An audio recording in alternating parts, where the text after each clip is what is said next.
अपने बच्चों का पालन ऐसे करो कि आपके बच्चे अपने बच्चों को आपकी कहानी बड़े गर्व से सुनाएं। नमस्कार, मैं Vivek Bindra, founder and CEO बड़ा बिजनेस.com। आज बात करेंगे बच्चों को काबिल बनाने का सबसे बड़ा रहस्य। और वो क्या है सबसे बड़ा रहस्य?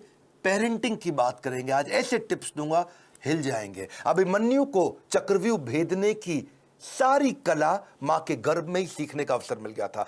प्रहलाद 5 साल से कम उम्र के अंदर सारे शास्त्र सीख गए थे।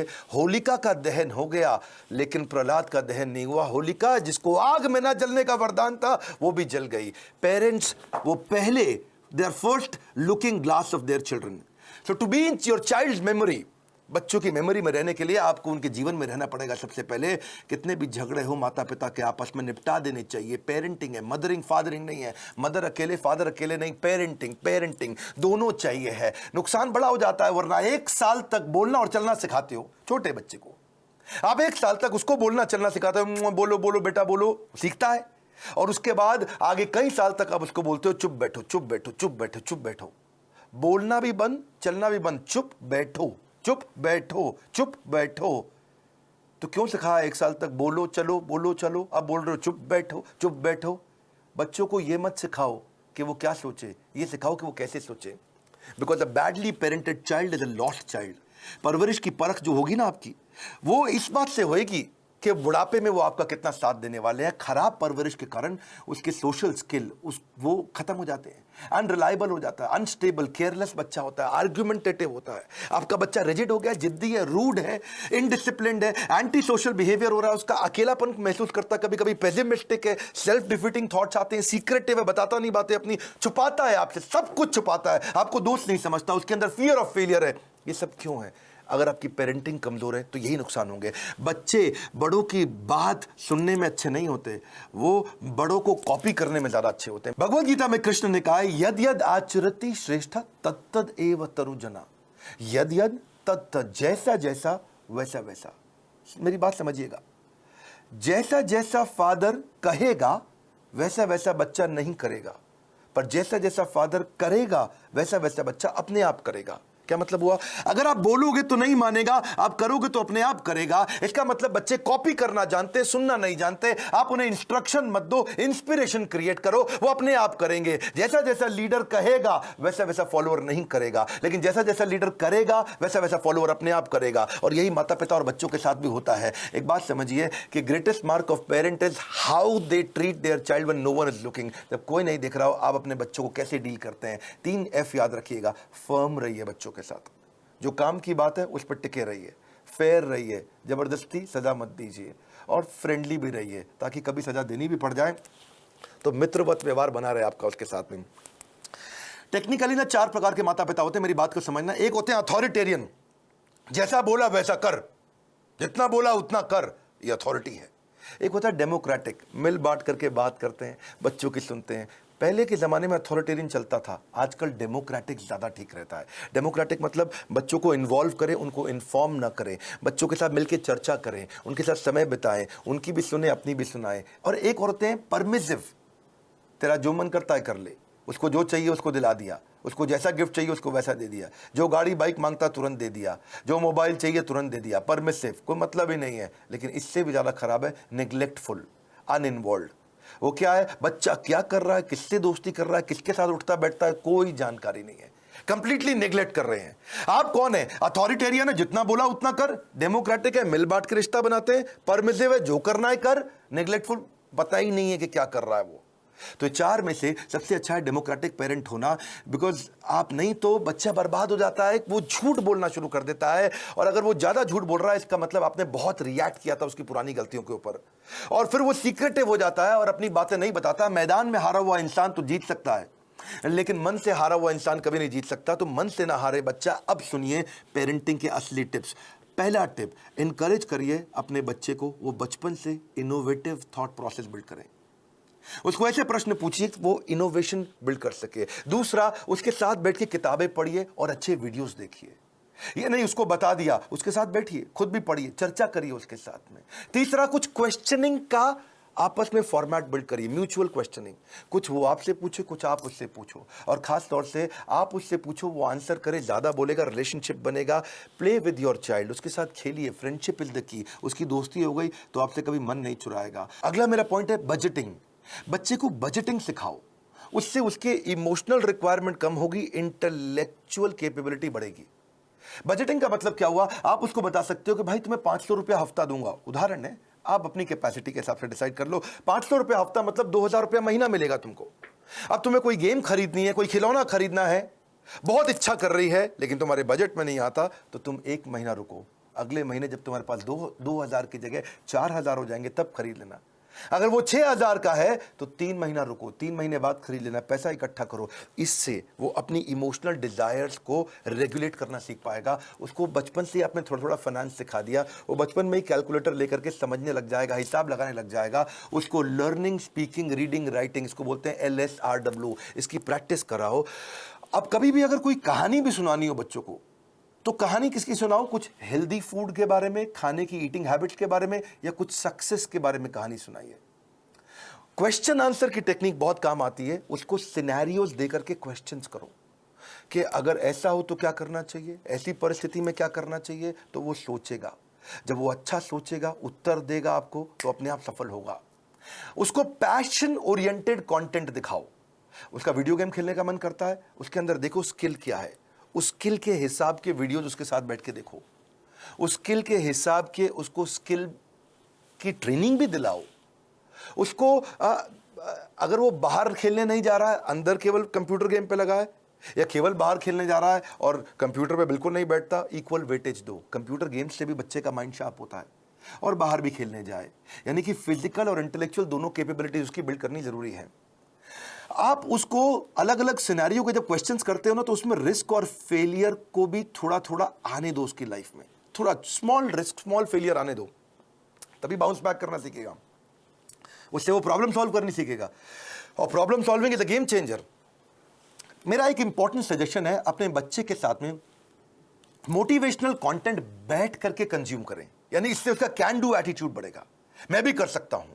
मोटिवेशनल कंटेंट के लिए जो भी अच्छे वीडियोस हैं, केवल मैं मेरे वीडियोस नहीं बोलता हूं, कई प्रकार की इंस्पिरेशनल स्टोरी बेस्ड वीडियोस आते हैं, कई एनिमेटेड वीडियोस होते हैं।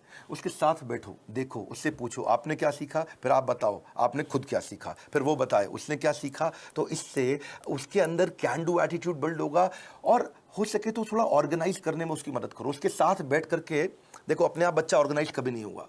बेड लगाना तो आप मत लगाएं, अगर आप माँ हैं, बच्चे को साथ में लगाएं कि हम दोनों मिलकर आज बेड लगाएंगे, हम दोनों मिलकर आज अलमारी सेट करेंगे, हम दोनों मिलकर आज वॉशरूम साफ करेंगे, हम दोनों मिलकर के आज अपनी स्टेशनरी को ऑर्गेनाइज करेंगे, हम दोनों मिलकर के आज किताबों के कवर चढ़ाएंगे। और उसके बाद धीरे धीरे आप उसको बोले अब तुम करके दिखाओ, पहले आप करो और वो करे साथ में, फिर उसके बाद उसको बोलो अब तुम अकेले करके दिखाओ मुझको। उसकी थॉट प्रोसेस अगर बिल्ड होना शुरू हो जाए तो उसको प्रेज करो, तारीफ करो। उसको कभी कोई स्टोरी सुनानी हो तो ग्रोथ माइंडसेट की स्टोरी सुनाओ। आपको उसकी तारीफ करनी, actions that are appreciated they get repeated. तो जिस एक्शन पे आप उसको अप्रिशिएट करेंगे, उस एक्शन को बार बार लेगा। जिस व्यवहार पे दोगे पुरस्कार, उसी को तो वो दोहराएगा बार बार।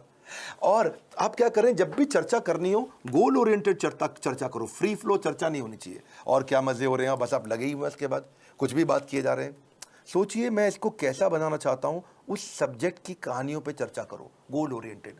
हाँ, बच्चे को माइक्रो मैनेज मत करिएगा कभी भी। छोटी मोटी गलतियां करता है, करने दो, हर समय नहीं टोकना। आप पॉजिटिव साइड बिल्ड करिए, नेगेटिव साइड अपने आप चली जाएगी। नेगेटिव साइड को मना करोगे कभी नहीं जाएगी। तो इसलिए पॉजिटिव सोल्यूशन ओरिएंटेड क्वेश्चन पूछो। अगर वो कोई गलती कर भी देता है, बताओ मत तूने ये गलत किया, उससे पूछो इसको और अच्छे से कैसे कर सकते थे बेटा, इससे अच्छा तरीका क्या है, ये क्या है, पॉजिटिव सोल्यूशन ओरिएंटेड क्वेश्चन।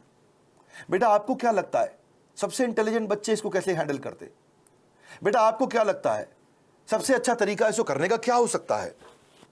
तो वो बेचारा कंपल्शन में आपको सही आंसर देगा। जब वो बार बार सही आंसर देगा, बार बार सही आंसर देगा, तो उसके संस्कारों में बैठना शुरू हो जाएगा, और धीरे धीरे वो वैसे ही प्रैक्टिस में भी आ जाएगा उसके। इसके बाद इसी का तरीका, इसी को बोलते हैं इन्वॉल्विंग पेरेंट बनना, इन्फॉर्मिंग पेरेंट नहीं बनना है आपको। और तभी आप उसके सोशल स्किल और इमोशनल लर्निंग्स बिल्ड कर सकोगे। जो मैंने बजटिंग बताया था, मुझको याद आया, इससे उसकी इमोशनल ग्रेटिफिकेशन को आप डिले भी कर सकते हो। इमोशनल ग्रेटिफिकेशन डिले होगी तो बच्चा कहां से कहां पहुंच जाएगा। आप रूटीन बनाने का प्रैक्टिस करिए, पहले खुद का रूटीन बनाइए, तभी बच्चे का बनेगा। ये नहीं कि आप आजकल वर्क फ्रॉम होम में बिस्तरे पे पड़े हुए हैं तो बच्चा भी ऐसे ही लेटा रहेगा, बैठेगा, अपनी क्लास नहीं अटेंड करेगा वो। तो और क्योंकि आप स्ट्रगल करते हो रूटीन फॉलो करने में और वो भी ये स्ट्रगल करने लग गया, तो पूरा परिवार आगे बढ़ेगा, इंप्रूव करेगा। उसको अगर और स्टोरी सुनानी हो, जैसे मैं स्टोरी की बात बार बार कर रहा हूं, तो डिसिप्लिन की स्टोरी सुनाओ। और अगर वो डिसिप्लिन नहीं है तो चिल्लाओ मत, डिसिप्लिन की कहानी सुनाओ, तभी धीरे धीरे इंप्रूव करेगा बच्चा। अगर आपने उसको बोला ना, बेटा सॉरी बोलो, आंटी को सॉरी बोलो, बेटा तुम गलत कर रहे हो सॉरी बोलो, सॉरी बोलो, समझ नहीं आ रहा मैं कह रही हूं सॉरी बोलो, बड़ा बेकार बदतमीज बच्चा, सॉरी बोलो। तो वो क्या करेगा, उसको लगेगा सॉरी बोल दूंगा बच जाऊंगा, अच्छा सॉरी, उसको लगा ले मम्मी चुप हो गई, ठीक है आगे से मत करना। अब वो चला गया, उसको लगा देखो जल्दी बच के निकल गया मैं, सॉरी बोलो सॉरी बोलो सॉरी बोलो, कुछ नहीं होगा, सॉरी सोचो, सॉरी सोचो। डीलिंग ठीक नहीं करनी है, फीलिंग ठीक करनी है, कंटेंट ठीक नहीं करना है, इंटेंट ठीक करना है। फ्रूट्स बाद में मिलेंगे, पहले रूट्स चाहिए आपको। तो डिसिप्लिन की स्टोरी सुनाइए उसको, ताकि वो थॉट प्रोसेस बिल्ड हो जाए। पब्लिक में उसकी बेइज्जती कभी मत करो, आपको पब्लिक में उसकी तारीफ करो। बेइज्जती कभी करनी है, या बेइज्जती मतलब थोड़ा करेक्शन भी देना है तो प्राइवेट में करो, अकेले में करो। क्योंकि कंपेयर, कंप्लेन, क्रिटिसाइज ये कैंसर है। रिकॉग्नाइज, रिफॉर्म, रेक्टिफाई यही उसको ग्रोथ देगा। बात समझिए कि आप उसका नेचर बदल ही नहीं सकते, आपको नेचर बिल्ड करना है, नेचर बदलना नहीं है, नेचर डेवलप करना है आपको। कभी परेशान हो तो उसको हक करो, उसको पॉजिटिव टच दो अपना, तभी बात बनेगी आपकी। उसको नए नए प्रकार के स्किल सेट सिखाओ। आजकल तो कोडिंग बचपन से बच्चों को सिखा रहे हैं। 5 साल का बच्चा भी आजकल मोबाइल ऐप बनाने की तैयारी कर रहा है। Code academy, white hat junior, code monkey, code Avengers, ये बहुत सारे अपॉर्चुनिटीज है जहां से आप बच्चे को कोडिंग सिखा सकते हैं। उसकी सेल्फ एस्टीम की बकेट को आप भर पाओगे इससे। एक्चुअली सेल्फ एस्टीम से याद आया, एक होता है इमोशनल कप। हर बच्चे का एक इमोशनल कप होता है, इसको ऐसे समझो। जिस बच्चे का इमोशनल कप खाली हो जाता है वो बच्चा बहुत गलत डायरेक्शन में जाता है। जिसका इमोशनल कप भरा होता है वो हाई सेल्फ एस्टीम के साथ ठीक आगे चलता है। इसके लिए आपको love, affection, sense of security और अटेंशन देना पड़ेगा, उसका इमोशनल कप भरा रहे। अगर आपने उसके साथ खेले, फ्रेंडशिप किया, क्वालिटी टाइम दिया और प्रेम किया, उसको प्रेज किया, अप्रिशिएट किया, उसका कप भरा रहेगा। लेकिन अगर आप उसको पब्लिक में बेइज्जती किया, क्रिटिसाइज किया, एब्यूज किया, निगलेक्ट किया, उसका ह्यूमिलिएशन किया, उसको पनिशमेंट दिया बिना किसी रीजन के, वो अकेलापन महसूस करता है, फेलियर महसूस करता है, रिजेक्टेड महसूस करता है, उसका इमोशनल कप खाली हो जाएगा बिल्कुल। और फिर वो इमोशनल कप भरने के लिए कहीं बाहर जाएगा, किसी और के पास जाएगा, गलत दोस्तों के पास जाएगा, गलत जगह पे जाएगा, गलत वेबसाइट्स खोलेगा। वो लोगों से अपने इमोशनल कप को भरने के लिए खींचेगा तरीके, मिसबिहेव करेगा अटेंशन गेन करने के लिए, मैनिपुलेट करेगा, जेलसी हो जाएगी उसको दूसरों को देख के। आइसबर्ग देखा है आपने? आइसबर्ग को समझो आप, इससे समझ आएगी आपको बात। आइसबर्ग होता है वो बर्फ की चट्टान जो समुद्र के अंदर होती है, लेकिन 10% दिखती है, 90% पानी के नीचे होती है। आइसबर्ग में पानी के नीचे बहुत बर्फ है, वो दिखती नहीं है, दिखती 10% है खाली ऊपर ऊपर। बच्चों की जिंदगी भी ऐसी आइसबर्ग के जैसी है। अगर उनका एंगर, उनका स्क्रीमिंग, वो चिल्ला रहा है, वो कोई बात छुपा रहा है, वो वायलेंट हो गया है, अग्रेसिव हो गया है, वो रो रहा है, ये खाली 10% ऊपर दिख रहा है, इसके नीचे 90% बहुत कुछ था।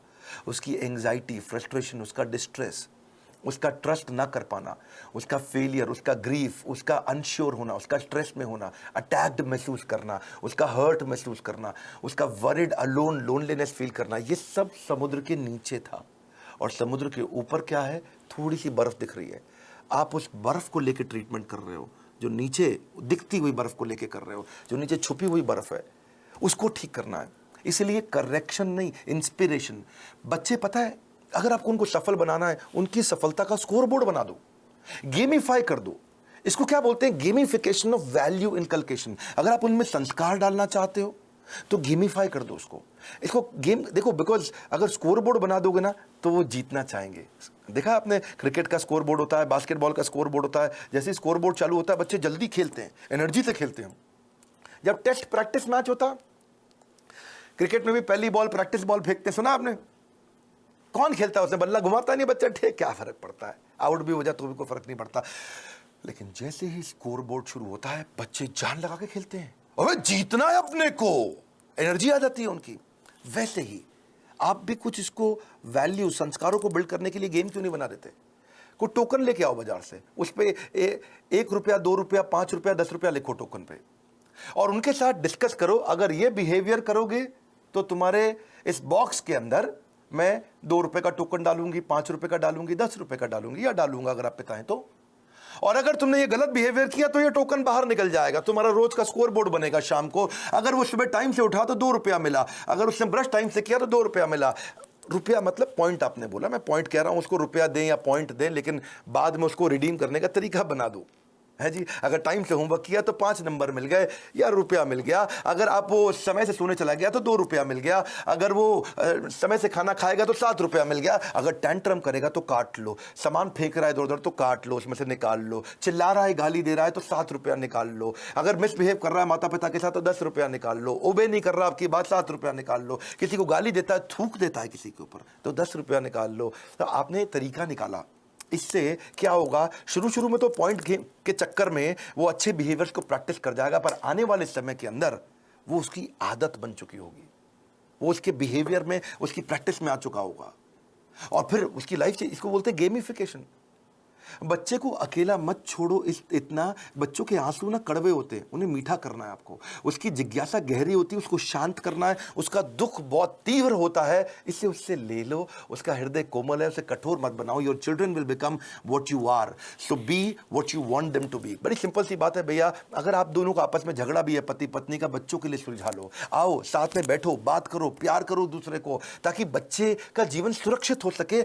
ये फादरिंग नहीं है, मदरिंग नहीं है, ये पेरेंटिंग है। गलती किसी की भी हो, आप दोनों में से ईगो को साइड में रखो, बच्चे को और सिखाओ, आगे बढ़ाओ। हमने भी बच्चों के लिए बहुत प्रोग्राम्स बिल्ड किए हैं। मैंने बच्चों का एक प्रोग्राम एंटरप्रेन्योरशिप का लेकर के आए, जिसको हम बोलते हैं एवरीथिंग अबाउट एंटरप्रेन्योरशिप। और वो स्टूडेंट्स के लिए, अर्ली एज से बच्चे सीखते हैं कि वो कैसे छोटा छोटा बिजनेस शुरू कर सकें, कैसे पहले 100 कस्टमर को अट्रैक्ट करें, कैसे वो अपनी सेल्फ कोचिंग डायरी बनाए, कैसे वो कंपटीशन को समझें, कैसे वो प्रोडक्टिव हो सके, कैसे वो अपनी कम कॉस्ट के अंदर बिजनेस शुरू करें, बिजनेस को प्लान कैसे करें, फाइनेंशियल डिसिप्लिन क्या होता है, कॉस्ट को कैसे ऑप्टिमाइज करते हो, low cost marketing, low cost branding क्या है, $0 मार्केटिंग क्या है, 60 सेकंड में सेल्स की पिच कैसे दे दी जाए, सेविंग्स को वेल्थ कैसे बनाए, कंपनी को शुरू कैसे करते हैं, कंपनी फॉर्मेशन का तरीका क्या है, 2-4 लोगों को अगर हायर भी करेगा शुरू में तो एफिशिएंसी कैसे बिल्ड करेगा, हाई परफॉर्मेंस कल्चर कैसे लेके आएगा, स्कोरबोर्ड अपने कैसे बनाएगा, एम्प्लॉइज को एंटरप्रेन्योर कैसे बनाएगा, कंज्यूमर इनसाइट क्या होती है, कस्टमर को कैसे समझेगा, प्रोडक्ट बनाने का तरीका क्या है, कम खर्चे में बिजनेस शुरू करने के सारे आइडियाज, चाहे वो चैटबॉट बनाएं, फ्री के चैटबॉट मिलते हैं। तो ऐसी बहुत सारी चीज़ें हमने एवरीथिंग अबाउट एंटरप्रेन्योरशिप में सिखाई हैं। अगर आप चाहते हैं आपका बच्चा भी एंटरप्रेन्योरियल माइंडसेट को बिल्ड कर सके बचपन से ही, तो उनको इन कोर्सेज में ज्वाइन कराइए। इस समय बच्चों के लिए हमने 50% डिस्काउंट रखा हुआ है। और अगर ये पेरेंटिंग के टिप्स आपको काम आ रहे हैं, मैं रिक्वेस्ट करता हूं सोचो ये किस किस को काम आ सकते हैं। ईमानदारी के साथ थोड़ा 2 मिनट और लगा लीजिए। आपने इतना समय लगा लिया है तो आप सीरियस है कंटेंट को लेकर के, क्योंकि आपने इतना समय लगाया। अब सोचो कि किसको फायदा होगा, किसके बच्चे बिगड़ रहे हैं, किसके बच्चे खराब हो रहे हैं, कौन बच्चे से परेशान रहते हैं माता पिता, उनको ये वीडियो अलग अलग व्हाट्सएप ग्रुप में शेयर करो, अपना मैसेज भी लिखो, अपने नोट के साथ शेयर करो, लाइक करके उत्साह बढ़ाओ अगर ऐसे वीडियो पसंद आते हैं। और नीचे मुझे कॉमेंट बॉक्स में बताओ कि आपको कौन सा वाला वैल्यू, आपको कौन सा वाला आइडिया, आपको कौन सा वाला टिप सबसे ज्यादा पसंद आया। मैं कॉमेंट बॉक्स में पढ़ने के लिए आऊंगा। इस बार हमारे साथ जुड़े रहने के लिए, दुनिया का नंबर 1 एंटरप्रेन्योरशिप यूट्यूब चैनल बनाने के लिए और मेरे पर्सनल वीलॉग वाले चैनल पे भी आने के लिए मैंने एक नया चैनल बनाया जहां अपने मोबाइल से वीडियो डालता हूं। आप सबका हृदय की गहराइयों से प्रेम पूर्वक बहुत बहुत धन्यवाद।